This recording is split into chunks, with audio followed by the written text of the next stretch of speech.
சோழ நாட்டின் காவலன். பகுதி 3. அறத்தின் வெற்றி. அத்தியாயம் 23. அறம் வென்றது. ஒவ்வொரு இரவிற்கும் ஒரு விடியல் உண்டு.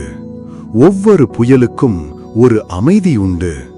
ஒவ்வொரு போருக்கும் ஒரு தீர்ப்பு உண்டு. சோழ பேரரசின் மீது கழுந்திருந்த அந்த இருண்ட இரவு விலகி நீதியின் பொற்கதிர்களுடன் ஒரு புதிய விடியல் பிறந்தது. அந்த விடியல் அறத்தின் வெற்றியையும் தியாகத்தின் பெருமையையும் உலகுக்கு பறைசாற்றியது. மறுநாள் காலை தஞ்சை மாநகரம் அதுவரை கண்டிராத ஒரு பரபரப்புடன் விழித்தெழுந்தது. அரசவையில் மாபெரும் பொதுமக்கள் சபை கூடியிருந்தது. சிற்றரசர்கள், தளபதிகள், அதிகாரிகள், புலவர்கள், கவிஞர்கள் மற்றும் தஞ்சையின் முக்கிய குடிமக்கள் என அனைவரும் அங்கே குழுமியிருந்தனர். அவர்களின் முகங்களில் அதிர்ச்சியும் கோபமும் ஒருவித எதிர்பார்ப்பும் கலந்திருந்தன.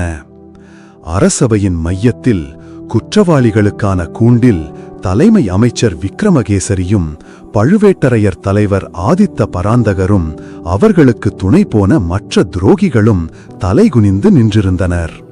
நேற்று வரை இந்த பேரரசின் அதிகார மையங்களாக விளங்கியவர்கள் இன்று பரிதாபத்திற்குரிய கைதிகளாக நின்ற கோலம் காலத்தின் விசித்திரமான விளையாட்டை பறைசாற்றியது.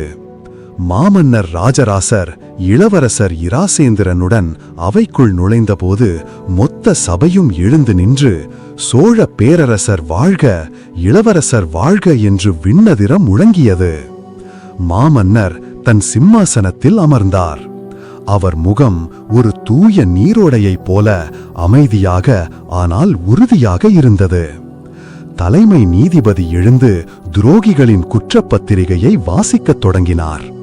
விக்ரமகேசரி தன் குலப்பழி தீர்ப்பதற்கு